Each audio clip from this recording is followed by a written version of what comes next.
Yes, ya mjambo tena kwenu nyote wandugu wapendwa, watazamaji na wasikilizaji wa Kwetu TV, nyote kwa ujumla mnaoendelea kuwa nasi ndani ya habari zetu mbichi za kila siku na kila wakati. Tunawasalimia wale mnaotufuata mkiwa Marekani, Ulaya na Afrika, salamu zetu ziwafikie kabisa, na tunawatakia tena jioni njema ya siku ya leo dimanche le 25 janvier 2026, na tunawakaribisha kwa mara nyingine ndani ya habari zetu za jioni ya leo. Kama kawaida tumewaletea habari mbichi kuhusu hali ya usalama mashariki mwa nchi ya Kongo, pamoja na taarifa mbalimbali tena tofauti zinazosemekana nchini Kongo. Habari ambazo tumewaletea jioni ya leo tutawapeleka moja kwa moja katika teritwari ya Walikale, maeneo ya Mpeti na Minjenje, ngome kuu za wasi wa M23 ambazo zilishambuliwa na ndege za kivita za FARDC.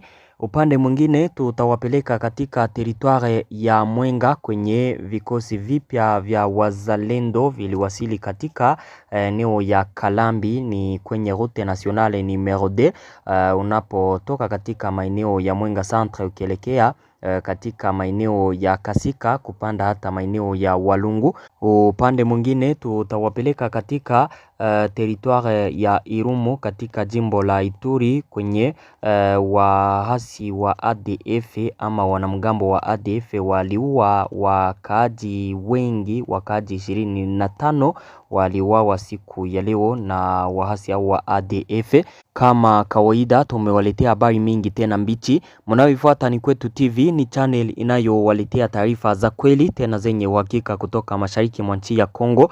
Tunawasihi kusubscribe, yani kujiabone, ili kukuwa nazipata taarifa zetu zote kwa wakati. Muendelee kucomment na kuzilike habari hizi, pia na kuzisambaza kwa walio wengi ziwafikie. Mkumbuke kujiunga nasi na grupe yetu ya WhatsApp ili kukuwa nazipata taarifa zetu zote kwa wakati.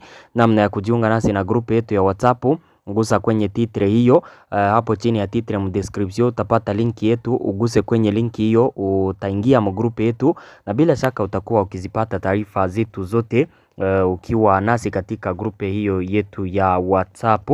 Habari zetu mbichi za jioni ya leo tutawapeleka moja kwa moja katika maeneo ya teritwari ya Mwenga, maeneo ya Kalambi kwenye wanajeshi wa wazalendo walifika katika eneo hiyo wakiwa wengi. Video ndio hiyo hapo, hiyo ni video wakati wanajeshi wa kizalendo walikuwa wakifika katika eneo ya Kalambi, ni wengi kabisa. Kupitia video hiyo mtakuwa na mko naona jinsi au wanajeshi wa kizalendo ni wengi. Eneo ya Kalambi inapatikana kwenye route nationale numero 5 numero 2, inayotoka katika eneo ya Mwenga centre ukipanda ukielekea Kasika. Na kama ukumbusho, eneo ya Kalambi kulikuwa kukiripotiwa mapigano kati ya waasi wa M23 na jeshi la Kongo na wazalendo katika mwezi wa 12 wa mwaka jana. Wakati waasi wa M23 waliavanza ke territoire ya Mwenga, walifikaka katika maeneo ya Kasika yanayopatikana mu kilomita chache kabisa na eneo ya Kalambi. Wakati walijiinstale eneo ya Kasika, mnakumbuka wazalendo ili kuzuia waasi wa hao wa M23 kutokusonga mbele, wakaharibu kabisa mapo vilalo vya mto ambao unaitwa Lwindi unaopatikana katika maeneo hayo. Nadhani taarifa hizo mnazikumbuka, ilikuwaka mwezi wa Desemba wa mwaka jana. Wakati wa mapigano ya maeneo hayo, waasi wa M23 wakati walifikaka katika maeneo ya Kasika, walikosaka njia za kupita hapo kwa sababu wazalendo walikuwa wamevunja kabisa vilalo vya mto huo. Njia ikakosekana na waasi wa M23 wakabakilia katika maeneo ya Kasika na vingine vijiji vinavyo zunguka eneo ya Kasika. Wazalendo nao wakabaki ngambo za Kasika ukielekea Kalambi na maeneo ya Kalambi mpaka eneo ya Mwenga centre. Na siku ya leo sasa wazalendo walideploye wanajeshi wengi katika maeneo hayo ya Kalambi. Lengo ni kuendelea kupiganisha waasi wa M23 katika maeneo hayo. Donc ni kuendelea kupigana vita na waasi wa AFC M23 katika maeneo hayo, waone ya kwamba wanaweza wakawarepuse warekipere maeneo hayo. Video ndio hiyo kabisa, nadhani ya kwamba muko naifuata na mutaendelea kuifuata. Sie tutaendelea na habari zetu kama kawaida, tukiwa katika teritware ya Walikale siku ya leo kupitia komantere ambayo ilitufikia kumedia yetu wakati tulikuwa tukipana habari za mchana wa leo. Mtu ambaye alisema kwamba hataki kutaja jina lake kwa sababu ya usalama wake, alisema hii message yake tuipitishe kumedia komsa, viongozi wa wazalendo wasikie hayo na kule wapate usaidizi. Kupitia message yake aliandika hivi: Kwetu TV, mimi ni mshirika wa Baraka TV. Nimesikitika sana kusikia kilio ya watu wetu ambao wanapatikana muaxe ya Lugushwa sheferi ya Wamuzimu mu territoire ya Mwenga. Raia wanateseka sana na mauaji ya wanajeshi wa wazalendo kuhusu kamba wanayoita Kandoi na kupigwa sana fimbo na wazalendo. Watu wanafariki sana kupitia kamba hiyo na fimbo hizo wanazopigwa. Tunaomba uongozi wa jimbo na koordinasyon ya Sud Kivu kuchukua maamuzi ya kusitisha mauaji hayo wa askari wa wazalendo wa Generale Iyikavumbiyoka Mukamba. Hao nao wasitishe kabisa mauaji hayo kwa raia. Ni muaxe ya Lugushwa sheferi ya Mwamuzimu mu territoire ya Mwenga. Nadhani kwamba viongozi kabisa waisha fahamu hayo, tulishaongea nao na tunasema haya kumedia ili wengi kabisa wajue haya. Donc kukue watu ambao watakuja kuingilia kwa haraka. Donc kutakuwa kuingilia kwa haraka kwa viongozi ili hayo kabisa yapate kuisha.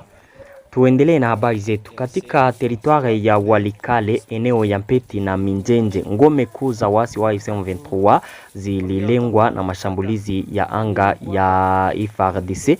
Vikosi vya jeshi la Jamhuri ya Kidemokrasia ya Kongo FARDC vinaongeza shinikizo la kijeshi kwa waasi wa AFC M23 katika eneo la Walikale, vikitumia mashambulizi ya anga ili kupata na kudhoofisha nafasi zao za kimkakati. Jioni ya jana Jumamosi, ndege isiyo na rubani ya FARDC ilishambulia ngome za waasi wa AFC M23 katika eneo ya Mpeti pamoja na Minjenje katika eneo la Banakindi ni mugrupema ya Kisimba. Maeneo haya mawili yanachukuliwa kuwa ngome kuu, tena kuu sana za harakati za hawa waasi wa AFC M23 katika maeneo yanayokuwa karibu na mji wa Mpeti ama agglomeration ya Mpeti. Kulingana na vyanzo vya ndani, ndege hiyo isiyo na rubani ya kijeshi iliruka kwanza juu ya anga ya mji wa Banakindi yapata saa 12 za jioni za saa za huko, kabla ya kuangusha mabomu kadhaa kwenye maeneo ya waasi. Peti iliyoko kilomita 18 ukielekea Pinga ilikuwa na kituo kikubwa cha vifaa kwa ajili ya waasi wa AFC M23. Katibu tawala wa kundi la Kisimba la Vitangwi anadhibitisha taarifa hiyo na kuashiria kwamba milipuko hiyo ilisababisha hofu kubwa miongoni mwa wakaaji wa eneo hilo ambao walishangazwa na ukubwa wa mashambulizi hayo. Katika taarifa yake alisema kwamba idadi ya watu ilishangazwa na milipuko mikubwa. Watu walikaa ndani ya nyumba wakiogopa kulipiza kisasi au kuongezeka kwa mapigano. Idadi rasmi ya uharibifu wa binadamu na mali bado haijajulikana. Hata hivyo, vyanzo kadhaa katika eneo hilo vinaripoti uharibifu wa maeneo mengi ya waasi, huko kukiwa na majeruhi makubwa na uharibifu mkubwa na mali. Donc wakati ndege hizo zilibombarde, kulikuwa uharibifu kabisa wa maeneo mengi ya waasi. Donc position mingi za AFC M23 ziliharibiwa. na kulikuwa na majeruhi kadhaa kabisa wakati walibombarde nafasi hizo za wasi wa AFC M23. Kulingana na viongozi wa eneo hilo, Peti na Minjenje walihudumu kama vituo vya kuwakusanya na kuwapa wasi ambao hivi karibuni walikuwa wameimarishwa na vikosi kutoka Kichanga, Mweso na Kalembe katika eneo la Masisi. Vikosi hivi vya ulinzi tena, kulingana na vyanzo vya ndani, vililenga kuandaa mashambulizi makubwa zidi ya mji wa Pinga unaochukuliwa kuwa ngome ya kimkakati katika sehemu hii ya Kivu Kaskazini. Hapo nadhani kwamba tuko naendana 5 kwa 5. Hivi juzi wasi wa M23 walikuwa wakiatake eneo za FARDC katika maeneo ya Itea, Mpombi, kwenye vilima tofauti karibu na Mutsanga, kwenye maakse yanayoelekea Pinga. Walikuwa wakiatake jeshi la Kongo wakiwa wanatokea katika maeneo haya. Donko Mpeti na Minjenje ndio kwenye kulikuwa defense kubwa. Wanajeshi wote hujiandaa kutoka katika maeneo hayo, vifaa vyote viko pale, donc vinatokaka pale wakati wako kufro. Renfort zote zinatokaka pale, wanapigana katika maeneo ya mbele. Eneo hizo sasa ndio zenye zilishambuliwa. Ndege siku ya jana jioni saa 11 ndio ilishambulia maeneo hayo, na vyanzo vyetu kutoka hapo vilituambia kwamba uharibifu kabisa wa maeneo kadhaa ya AFC M23 ulionekana. Donc mapozisio za AFC M23 zilichomwa moto na kuharibishwa, wakati kunaripotiwa pia kupoteza maisha kwa wanajeshi wengi na wengine kadhaa kujeruhiwa. Ni katika maeneo ya Minjenje na Mpeti kwenye ndege hizo zilibombarde maeneo ambayo yanaonekana kuwa ngome kuu za wasi wa AFC M23 katika maeneo ya Walikale yanayokuwa karibu na eneo la Pinga. Na kama ukumbusho, mashambulizi haya mapya yanakuja saa 24 tu baada ya kulipua kwa mabomu huko Buleusa katika eneo la Ikobo, toujours mu territoire ya Walikale, ambapo kituo kingine cha AFC M23 kiliharibiwa kabisa na jeshi la Kongo. Kwa operation hizi za anga mfululizo, FARDC inaonekana kulenga kudhoofisha pia uwezo wa uendeshaji wa AFC M23 na kuzuia jaribio lolote la wasi kusonga mbele kuelekea maeneo mengine ya kimkakati katika eneo la Walikale. Hapo ni territoire ya Walikale kwenye ndege za kivita za FARDC tena zilipiga vibaya wasi wa AFC M23 katika eneo ya Mpeti pamoja na eneo la Minjenje. Habari zetu zinaendelea. Opoza Jean-Marc Kabundi iko nafanya mission diplomatique tena ya internationale, akionisha maongezi yanayoandaliwa nchini Kongo maana yake. Jean-Marc Kabundi iko nafanya vizite katika nchi tofauti, akionesha kabisa maana ya maongezi yanayoandaliwa nchini Kongo, maongezi kati ya Wakongomani. Opoza Jean-Marc Kabundi ambaye wengi wa Wakongomani wanamjua, alifika katika nchi ya Marekani siku ya leo. Ni baada ya kuwa alikuwa katika nchi ya Angola, ambapo alipatana na viongozi tofauti wa nchi ya Angola. Alichowaambia ni kuhusu kufanya maongezi ya Wakongomani kabisa. Donc yale maongezi ambayo yako naandaliwa katika mwezi wa pili. Siku ya leo Jean-Marc Kabundi alifika sasa ndani ya Etats-Unis d'Amerique, ambapo alipatana na viongozi tofauti huko Marekani. Lengo ni kuongea kabisa na viongozi wa Marekani kuhusu maana ya maongezi kati ya Wakongomani. Donc kabla ya maongezi kufanyika, yeye iko na onesha kabisa maana ya maongezi hayo. Maongezi haya yanatarajiwa kuwa maongezi ambayo yatamaliza vita na migogoro mashariki mwa nchi ya Kongo. Donc amani ipatikane mashariki mwa nchi ya Kongo kunakoendelea vita kati ya wasi wa M23 pamoja na gouvernement ya Kongo. Wakati alifika Marekani huko Washington, mkapitali ya Etats-Unis d'Amerique, alipatana na viongozi tofauti kuongea kuhusu hayo, na wakati atatoka hapo katika eneo ya Washington ataelekea katika nchi nchi ya Belgique huko Bruxelles, ambapo atapatana na viongozi tofauti kutoka Union Européenne. Wataongelea toujours kuhusu mambo hayo, na Jean-Marc Kabundi misio yake tena itaishia huko Angola, ambapo atapatana na president wa Angola ambaye naye ni mtu ambaye kabisa anaendelea kutia presio kwa pande mbili ili kuandaa maongezi kati ya Wakongomani.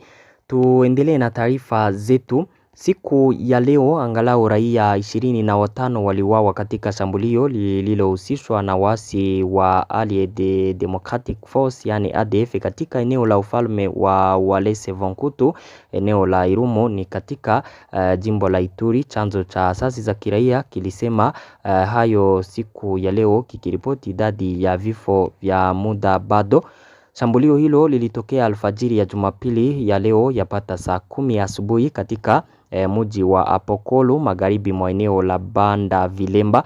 Kulingana na taarifa zilizokusanywa kwenye eneo hilo, wapiganaji wa ADF waliwalenga raia, wakawaua kadhaa na kuwateka nyara wakaaji wengine. Vyanzo hivyo vinasema kuwa raia 15 wote wanaume waliuawa kwa mapanga baada ya kufungiwa ndani ya nyumba. Walikuwa wakishikiliwa mateka, na walipoelezea uchovu wao na mateso walioyapata, washambuliaji waliamua kuwaua. Anayeitwa Crispe Munyanderu, mwigizaji wa asasi za kiraia na mwanaharakati wa haki za binadamu huko Ituri, ndiye ambaye alisema hayo, na aliongeza kuwa miili 7 zaidi iligunduliwa kando ya barabara inayounganisha Apokolo na katikati ya Bwanasura. Waathiriwa hawa wapya wanakuja juu ya raia 3 waliouawa hapo awali katika mashambulizi kama hayo katika eneo hilo, na kufikisha jumla ya vifo 25. Huyu Munyanderu alisema kuwa idadi ya vifo imeongezeka kutoka kwa raia 3 hadi 23 waliouawa na ADF baada ya shambulio la Jumapili asubuhi huko Apokolo. Raia wengine kadhaa walichukuliwa mateka na hatima yao bado haijajulikana.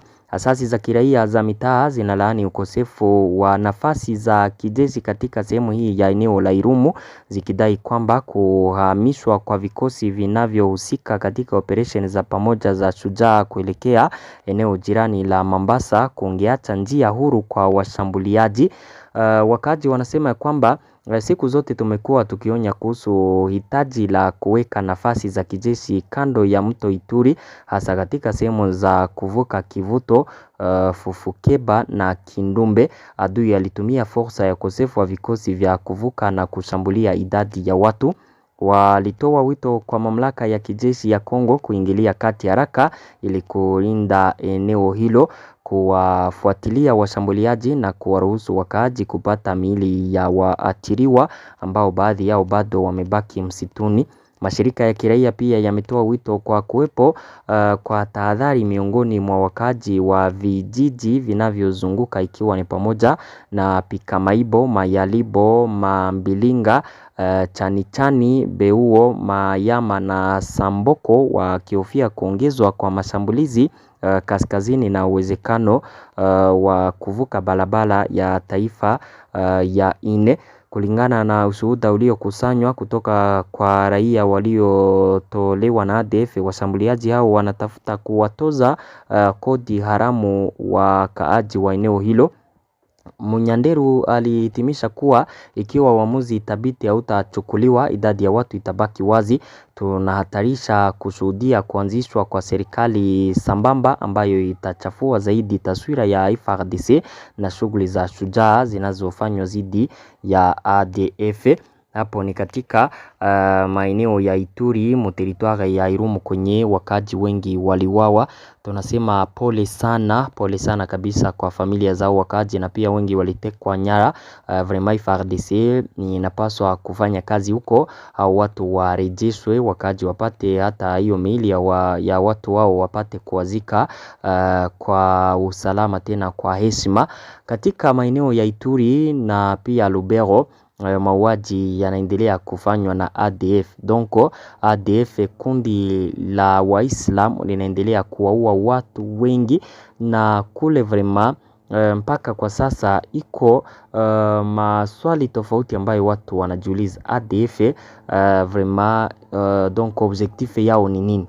Bon, nasema haya kwa sababu tukisema swate AFC M23 objectif yao ni kuavancer, donc wakamate nchi ya Kongo iongoze iwe yao. Ile ndio objectif ambayo wako nayo.